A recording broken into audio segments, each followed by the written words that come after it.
When I came here in '85, one of the things that we realized very quickly was that the amount of thermal activity at the bottom of this lake was far beyond anybody's knowledge. Just like there's geothermal activity over there, there's geothermal activity right under the lake here.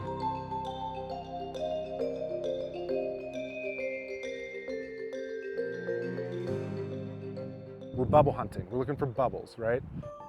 That's an indicator of hydrothermal activity. So anytime you run an ROV, it's a concert. In order to get this camera sitting on the bottom of the lake, a lot of things have to happen. Released. Go ahead forward. One down. This camera's designed for a 6,000 meter system, but we're testing it on a much shallower, smaller platform. It still provides really good underwater testing. Underwater is underwater.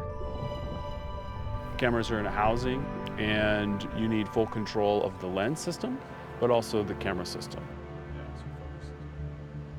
The red camera has a fully remote system where a computer can sit on the boat and have access to every single setting. You can record, the data will transfer straight up to the hard drive on the top side of the computer. It's not stuck in the housing. You don't have to open the housing and pull the SD card out.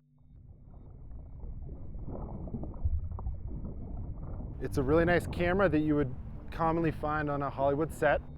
It's something that's not designed to go too deep in the water, and yet that's what we did anyway.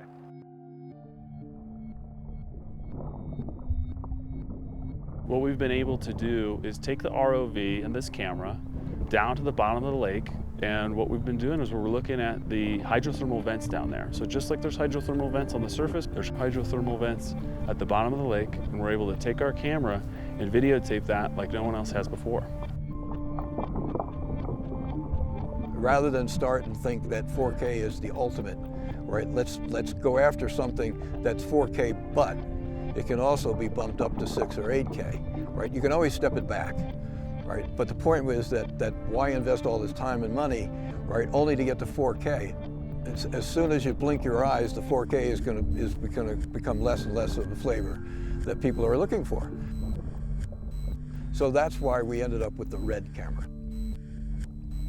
The red camera gave us a capability beyond some of the other imaging systems that we looked at, and that's why we've been testing the red camera to see, you know, what's the future of that type of camera in the underwater world. On bottom, boys. 46 depth. What the videographers and editors are able to do is take a raw video file that looks green, and they can bring all the colors back. I mean, you're looking at like 16 stops of dynamic range. The more detail that we can gather, the more detail we can see, the more we can learn, and the more the scientists can learn from what we're seeing.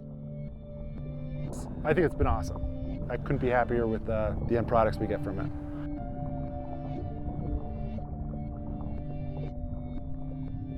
So this would be really interesting to come back at the end of August and see this.